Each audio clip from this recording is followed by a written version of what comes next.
back, Frederick Advice Givers, episode 134 with my buddy Scott Alexander. He does it all. He's a coach, speaker, author. We've got his book that you'll see, Lead Like a Black Belt. Scott was episode 64 in Frederick Advice Givers. Great guy. He's got a pretty cool, interesting story.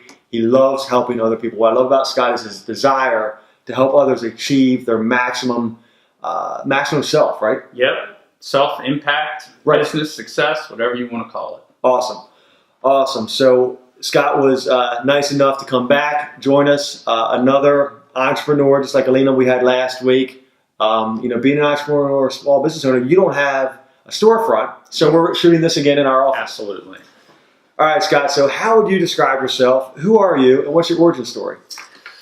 So I guess the quick answer to that is, so I've had really two parallel careers. Okay. I have spent 34 years now in the martial arts, teaching, obviously studying and then teaching. Mm-hmm. I've also spent around that same amount of time in leadership positions, so CEO, COO type of positions.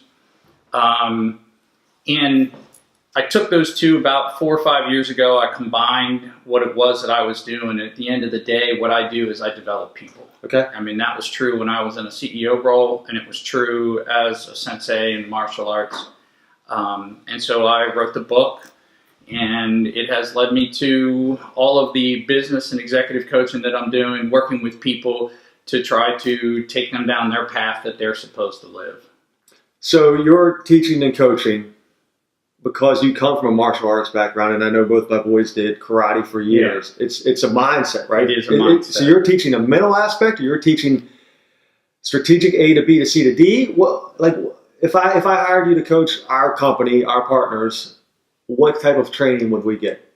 So it's I guess I forgot my other background, which is that I have I have graduate degrees in psychology. Okay. So it is mindset. It is mindset then. It is mindset. Okay. I'm a psychologist by education, leader and leadership by vocation, and then developing people has been my passion. Right. So what I would say to you is that if we're going to work, if I was going to boil it all down into a small statement, mm-hmm. What I'm going to teach you to do is to learn all the skills you need to learn, do all the things you need to do, but then move from doing all those things to just simply being who you're supposed to be. Because leadership doesn't get turned on and turned off. It's something that we live, right? Just like martial arts. I don't stop being a black belt when I take my belt off and go home. It's part of who I am. Right. Yeah. And I think that's very key. One of the key things that I've found with growing my company and having new partners on is being more of the leader. I find that the X's and O's of what we do professionally, I can teach like that. Yes. And you can teach them how to do whatever we do in our day-to-day business, but it's the relationship and it's the compassion and the caring that they know that you have for them. I spend half my time managing personalities. Yes. Right? Yes. And I think as, I lead on a much smaller scale than I'm sure some of the companies that you talk to and you coach and you teach. But managing personalities is a key aspect. Am I correct? Absolutely, and it comes down to every interaction is an interaction, right? And that interaction leads to other interactions. It's the butterfly effect, if you're familiar with that, right? So every conversation you have in business with one of your coworkers or employees or boss or whomever leads to other conversations, and it leads to impact, right? And so the question becomes, can we become intentional about that, right? Because if my intention is to teach, my intention is to do the right thing, I'm going to make mistakes, mm-hmm. But the intention really does matter. I talk about a lot of my talks, right? So I talk about it in terms of respect, right? I've been punched in the face hundreds and hundreds and hundreds of times. Some people had the intention of teaching me something, and my response was, thank you, right? Right. Can you get any more disrespectful than punching somebody in the face? I think not, right? So intention really does matter. I agree wholeheartedly. All right, so why did you choose to settle down in Frederick? And I know you teach and you coach. You told me you were going to Ohio next week. When this airs, you'll already be back from Ohio. Yeah, that's true. But you teach all over the place. So why did you choose to settle down in Frederick? So I'm third generation Frederick, which I know in some areas of Frederick that's not really even a Frederictonian yet. But So I grew up here, graduated Frederick High School, went off Right. to James Madison University, and went off to Boston College after that, and came back. Okay. So it's my home. So you still have family locally? I still have family locally. My kids are still here. One's in college, one's in high school. Yeah. What high school? Actually, over at Boonesboro. Okay. Yeah. Very cool. All right. So the next two questions are to make you more human. Okay. Take the business aspect out of it. So what's the last purchase that you splurged on for yourself or your family? Well, I'm going to give you the honest answer to this because luckily it's going to air later. But so the last thing I just splurged on. So I'm a big Jimmy Buffett fan. Okay. And he wrote a screenplay that's actually making a run on Broadway. So I've got train tickets and hotel from the kids and I to go up and spend a weekend in New York and go see a show on Broadway. Awesome. What's it called? It's called Escape to Margaritaville. That's fitting. Of right? course. Of course. All right, Scott. So what's a hobby or interest that you could spend hours doing outside of work? Wow. Okay. So that's a two-part answer probably. The thing that I do the most consistently that I really, really enjoy is I have a group of friends that have known me and I've known them for a very long time who play golf. Mm-hmm. And it's not the golf, right? It's the camaraderie. Well, it's not just the camaraderie too, but what it's morphed into is in our hectic pace world where we're all connected, to take, I used to try to play golf quick. Mm-hmm. Now to take 4.5 hours and just kind of enjoy what's around you and the people around you and goof off and, no videos, no pictures, nobody's recording it. It's just fun to kind of just live in that moment. And so that's probably the thing I do the most. Awesome. All right. So Scott, when you wake up in the morning, what's that burning desire inside of you? Like what's your why? What's fuels you to get up every day and do what you do? So I really do have an easy answer. And so my business now really kind of came out of a midlife crisis or whatever you want to call it, right? So I'm facing 50. I've left my last CEO job. Literally 2 months later, my dad dies. So it throws you into a whole new way of looking at, all right, what do you do? Why do you wake up in the morning, right? Well, I wake up in the morning, and the thing that gets me excited after all of these years is I have students in the martial arts that I have known for pretty much their entire life, and they still come to me when they have a question. I have people that I've worked with in business over the last couple of years. If you go out and check out my LinkedIn profile and you read what they say, the thing that gets me out of bed in the morning is that, and let me jump forward a little bit even, when I die, I want a whole bunch of people to meet each other at my funeral and go, oh, you knew Scott? Yeah, you knew Scott. Wow, I'm a better person because I knew Scott, right? That's what gets me up in the morning. And that's so I think one of the things as business owners and just people in general, if you have a North Star, and maybe your North Star is at my funeral, I want everybody that met me to say, I'm a better person because of Scott. Yeah. So if every interaction that you have with people, and more importantly, every micro decision that you make in business and in life goes towards that North Star of I want to better other people around me, then you'll be successful. And And business owners who have employees, if you're legitimately invested in those people reaching their maximum, whatever that is, your business will be better too. Now, here's the hard part about it. Sometimes I have to tell people to eat their broccoli, right? So in the age of social media and victimization and all the stuff that's going on, sometimes I have to tell people things they don't want to hear. So, it's not that they like me. It's that they're better for having known me. Right. Yeah. Cool. I love that. I love it. Yeah, you got to have your North Star and always moving towards that North Star. Every micro decision, if you keep that North Star in mind, it'll lead there. It'll lead there. Absolutely. So what advice would you give somebody just starting out, advice or shortcut that you found in your years of being a business owner and entrepreneur that you could give to other people? So the first piece of advice I would say, I'm going to give you a two-part answer, one kind of cheeky, the other one legitimate, is don't take advice. Well, because, which is true. Basically, what my answer to you would be, there are no shortcuts. The shortcut I would tell people is there are no shortcuts. Right? So I watch people now. I watch it happening on, I have lived through the martial arts where you do something 10, 12, 20,000 times before you feel like you've mastered it, and then you do it 10,000 more, right? And it transitions from, like I said before, from doing to being. It's no longer something you're doing. It's just who you are, and it just happens. And there's no shortcut to that. I can teach you 10 ways to disable somebody in 3 minutes. Will you do them? No. Right. But you know how to do them. Right. And so that's the difference between doing and being. So don't look for the shortcuts, right? We live in a world where I read about Steve Jobs and I try to imitate him, and I read about Bill Gates and I try to imitate him. I'm not Steve Jobs or Bill Gates. I have to find my own way. And that's a lot harder than just simply imitating those 5 habits of whatever you're thinking. I am thinking. So you're saying not necessarily a shortcut that not to do the work, but you mentioned Steve Jobs and Bill Gates there. Yeah. Would it be looking to somebody that's been there and done that, or a successful person that might be, maybe, we're saying in our office, I've got 500 books behind it. Yeah. Would it be researching and reading? Would it be, so there's got to be sure. There's got to be something that, not necessarily a shortcut, but if you were starting out a business, yeah, you're just starting out your business today. Yeah. What's one piece of advice that you don't have to give it to somebody else, now let's internalize it. Yeah. That would lead you to where you are today, but faster.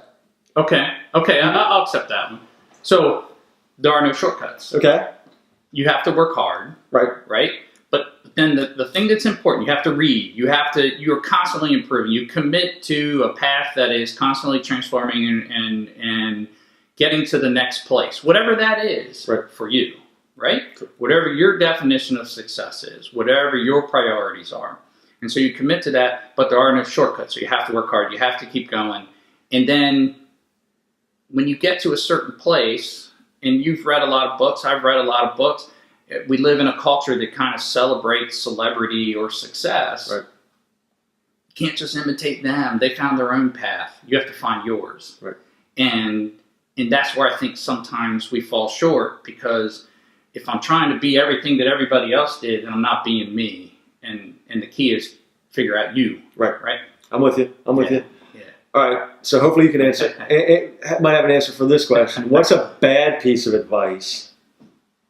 And it might be the same answer. What's a bad piece of advice that you had, or that somebody gave you as you were growing your business and your brand that has not worked? Has anybody say, hey, Scott, if you do this, you'll get there quicker? Well, I tried to do that, or maybe there is no shortcut. Yeah. No, it still is the same answer. That, what's great about my experience and going through it, and certainly, you don't have a 25 or 30-year career without ups and downs and things that worked Absolutely. and things that didn't. But because I was, I know this is going to sound really dated, but, when I started in martial arts through my 20s and 30s, not only did we not have social media, we didn't have email. Right. You didn't carry a cell phone. So I was 5-6 days a week working out with, other great martial artists. It became really part of who I was. And so you learn along the way that, you learn all those skills just like everybody else, but then you make it your own. Mm-hmm. And so all of my experiences through the business and the ups and downs and all the things that I've done, I've always had that perspective. So there are no shortcuts. The only way through it is through it, right? Right. Yeah. There are no shortcuts, but you're always evolving. Absolutely. Right. Yeah.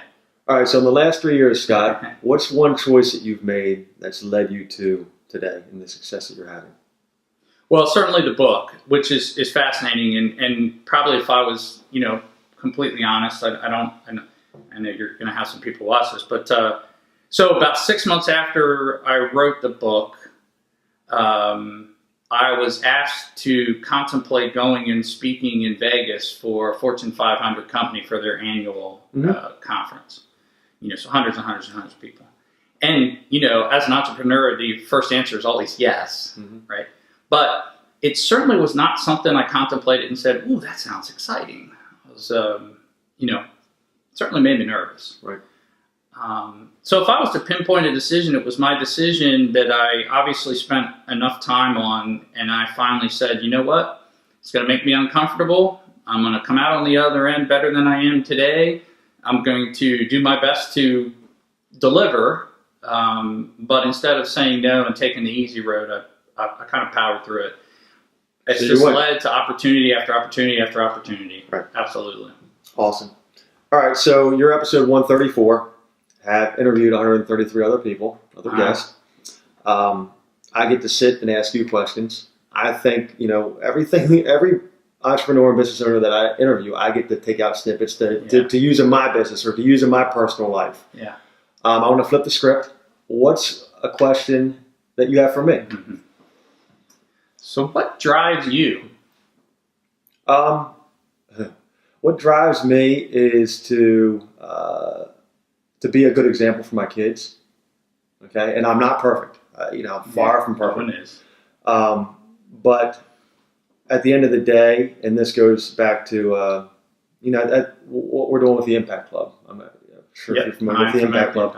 Yeah. We've donated over $91,000 this year to 4 local charities. At the end of the day, my kids can be proud that I've made an impact in our community. Frederick's such a great place. I love it. It's given me so many opportunities. I've been here like you. I went to Frederick High myself. Probably a few years after. Not many. Not many. Frederick's a great town. I want to, kind of like you, when I die, I want people to come and say, he made an impact. He was a great person and he helped me. He helped me in some way or he was a great guy. And this interaction I had with him, just a memory. Did I provide a memorable experience for somebody?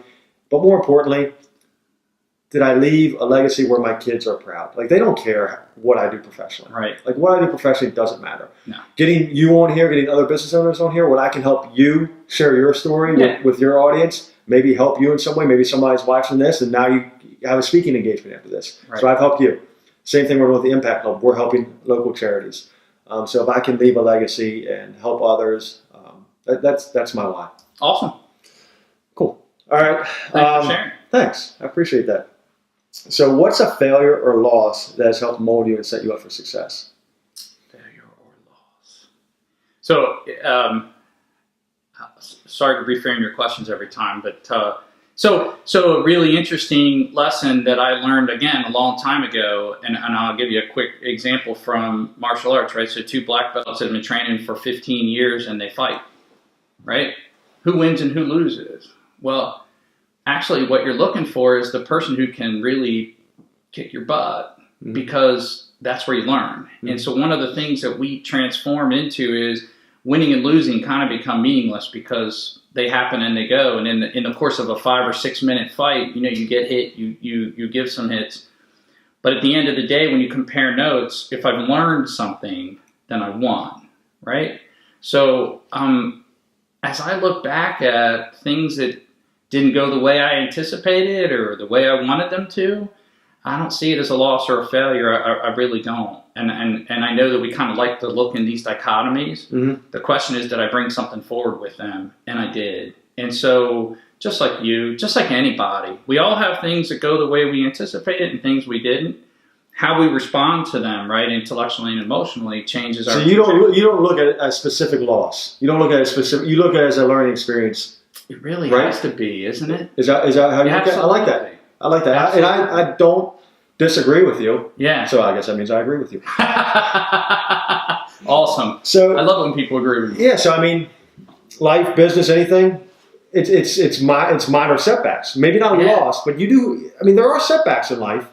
There are setbacks. But it's how you take that setback and learn from it and grow and become a better person, become a business person, father, husband, whatever. But like I said, if I could. So if you and I want to put the pads on right now and fight. You can kick my ass, but I'm not going to learn anything. So did I gain anything? Right. The person who gains is you. Right. And who would we say lost? Right. Well, you lost, but you gained, right?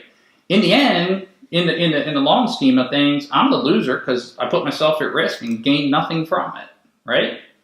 I like that. It's a weird way of looking at it, but I promise you, once you kind of make that switch that in your mindset, it changes how you respond to things, which leads, we haven't gone down the happiness path, right?